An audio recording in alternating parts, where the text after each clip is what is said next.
একবার এক শিক্ষক তার ছাত্রছাত্রীদের নিয়ে শিক্ষা সফরে বের হলো।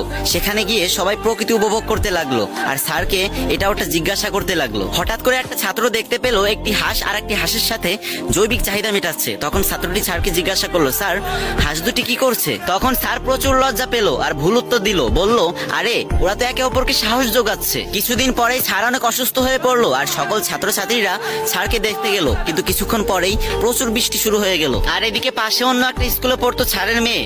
স্যার চিন্তায় পড়ে গেলেন, এখন কি করা যায়? তখন স্যার সেই ছাত্রটিকে ছাতা দিয়ে তার মেয়েকে আনার জন্য পাঠালেন। ছাত্রটি ছাতা নিয়ে স্যারের মেয়েকে আনতে গেলেন। তারা যখন রাস্তায় ছিল তখন জোরে জোরে বজ্রপাতের শব্দ হতে লাগলো। তখন মেয়েটি দাঁড়িয়ে পড়লো আর বলল, আমি প্রচুর ভয় পাচ্ছি। তখন ছেলেটি বলল, তুমি চিন্তা করো না, আমি তোমাকে সাহস দিব, তোমার বাবা আমাকে সাহস দিতে শিখিয়েছেন। তখন ছাত্রটি স্যারের মেয়েকে ঠিক ওইভাবেই সাহস দিল যেভাবে সেদিন ছেলে হাঁসটি মেয়ে হাঁসটিকে সাহস দিচ্ছিল। তারপর তারা দুজন বাসায় চলে গেল এবং বাসায় যাওয়ার পর মেয়েটি ছেলেটির সাহস দেওয়ার কথা তার বাবাকে খুলে বলল। তখন তার বাবা মাথায় হাত দিয়ে কান্না করতে লাগলো আর সে বুঝতে পারলো এটা তার ভুল শিক্ষা দেওয়ার ফল। এই ভিডিওর শিক্ষণীয় বিষয় হচ্ছে এটাই, লজ্জা পেয়ে বলো, দুষ্টুমি করে বলো, ভয় পেয়ে বলো, তুমি যেভাবেই বলো না কেন, মিথ্যা বলা কিন্তু মহাপাপ।